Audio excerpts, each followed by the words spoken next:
So these cards have double the devotion. This gives 4 devotion, which can get the commander out much faster. So this one also has 4. This one has 6. Tutoring overall is overpowered for commander, but this one's okay because it just gets equipments. You're going to want to get Sword of the Animist if the game goes long. One of the ways this deck can keep up as an aggro deck is by tutoring lots of lands with Sword of the Animist, which makes your draws better. You're going to want lots of mana costs in your cards to get devotion up, so Banished Marshal and Angel of Jubilation both have 3 devotion from their white. And you're going to want defense as well, so vigilance is important. There's a few ways to get vigilance in this deck. Angelic Marshal is one of them. You're going to want a little bit of control to control your opponent's creatures, so I opted for the cheapest control I could find at just 1 mana for that and 1 mana for that. It's pretty efficient. Getting mana screwed sucks, so this is probably one of the best cards in the deck to get lands. And if you notice, it actually says land, not plains, so it can get one of the most important lands from the deck, which you'll see in a minute. Card draw is always welcome, especially at a mana cost of 1. This is pretty sick custom art, and I just like the art on this. More custom art. More custom art. And yet more custom art. You're going to be seeing a lot of custom art.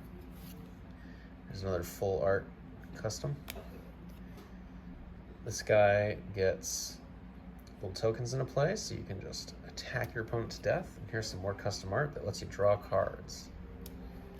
More custom art.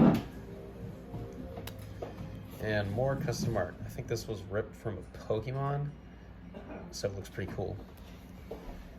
The art on here is 100% normal, but the miracle effect is pretty dope. You're going to want a few cards to keep punching in the long game.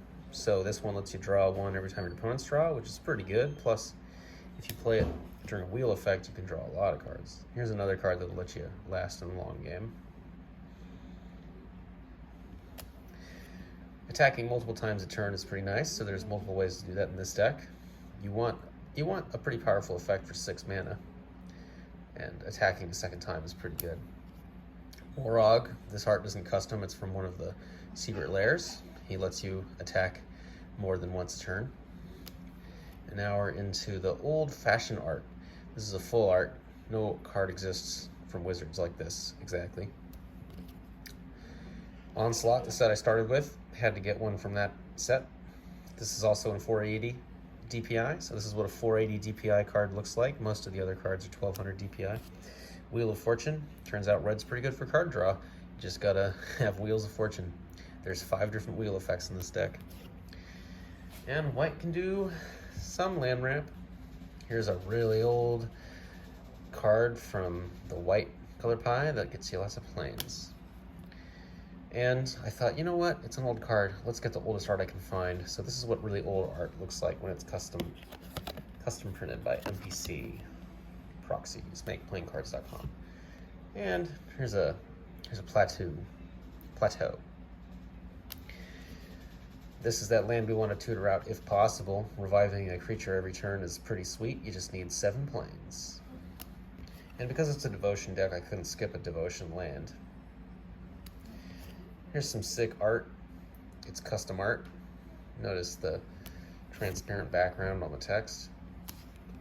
Here's some more custom art for planes that I thought looked pretty cool. And we're going to see more custom art for planes.